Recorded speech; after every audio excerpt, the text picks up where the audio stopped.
Good afternoon नमस्कार अनि हार्दिक स्वागत गर्न चाहन्छौँ सम्पूर्ण खेल प्रेमी दर्शक महानुभावहरूलाई र अब भने यो खेल सुचारू हुन लागिरहेको छ। यो सँगै खेल सुचारू भएको छ भद्रपुर ब्लेजर्स र कमल गाउँपालिका। यहाँ मौका हुन सक्छ, अझै पनि यहाँ बल भद्रपुर ब्लेजर्सका खेलाडी यहाँ राम्रो टर्न प्रहार र गोल गर्न सफल। भद्रपुर ब्लेजर्स त्यहाँ उत्कृष्ट गोल गर्न सफल भएको छ। जर्सी नम्बर 11 कृतिका राईको प्रहारले जाली चुमेसँगै भद्रपुर ब्लेजर्स अग्रतामा हामी रिप्लेमा पनि हेर्न सक्छौँ। यो सुन्दर फिनिस भद्रपुर ब्लेजर्सका लागि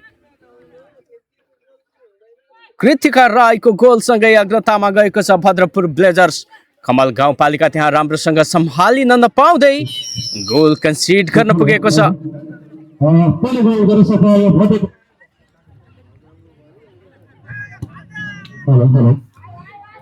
यहाँ बल रिलिज गरेको छ कमल गाउँपालिकाले अग्रभागमा।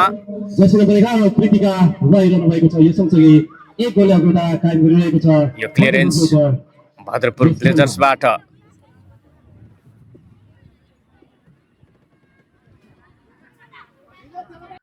कल्पना छेत्री,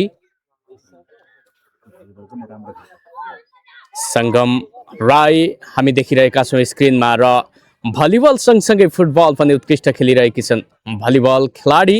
आज यो फुटबल मैदानमा फुटबल खेलका लागि यहाँ सेट पिसको मौका रहेको छ भद्रपुर ब्लेजर्सका लागि। यो मौका डिबक्समा अझै पनि र यो प्रहार गोल गर्न सफल भद्रपुर ब्लेजर्स। अर्को गोल थप्दै यहाँ अग्रतामा गएको छ। यो अग्रतालाई दोब्बर बनाउन सफल भएको छ। हामी यहाँ सेलिब्रेसन देख्न सक्छौँ। भद्रपुर ब्लेजर्स यो पहिलो हाफमा नै 2-0 को अग्रतामा पुगेको छ। कमल गाउँपालिका त्यहाँ केही कमजोर डिफेन्स।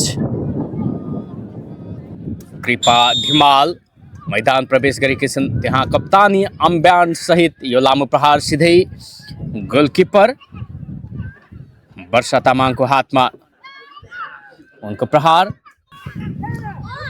यहाँ बल जित्न सफल कमल गाउँपालिका र प्रहार र गोल गर्न सफल कमल गाउँपालिका। उत्कृष्ट प्रहार जर्सी नम्बर 5 जिमा राईको र बल जाली चुमेसँगै खेलमा फर्किने सङ्केत गरेको छ कमल गाउँपालिकाले। बक्सको बाहिरबाट गरेको उत्कृष्ट प्रहारले त्यहाँ जाली चुमेको छ र कमल गाउँपालिका यहाँ पहिलो गोल गर्न सफल भएको छ यो दोस्रो हाफमा। यहाँ भद्रपुर बल लिएर अगाडि बढ्दै तर त्यहाँ बल जित्न सफल जर्सी नम्बर 10 सूर्या राई। त्यहाँ अझै पनि मौका रहन सक्छ। यो क्लियरेन्स तर विसल ब्रो भएको छ। यहाँ कमल गाउँपालिकाले फ्री किकको मौका जितेको छ मध्यभागबाट। कमल गाउँपालिका उत्कृष्ट प्रहारहरू गरिरहेको छ।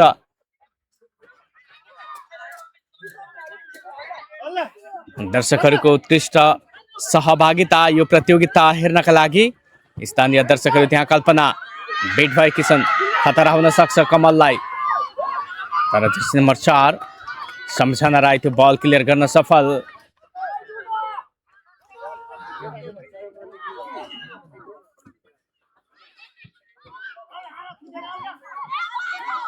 भद्रपुर त्यहाँ बल लिएर अगाडि बढ्ने कोसिस तर कल्पना छेत्री कल्पनाले लामो खेलिदिएकी छन् अग्रभागमा।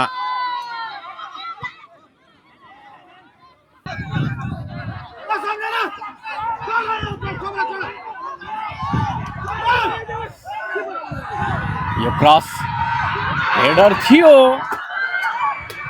सङ्गमको तर फ्रेममा पनि पर्न सकेन। उत्कृष्ट खेल खेल्दै यो दोस्रो हाफमा खेलमा फर्किने कोसिस कमल गाउँपालिका। त्यति धेरै समय छैन अब कमल गाउँपालिकालाई।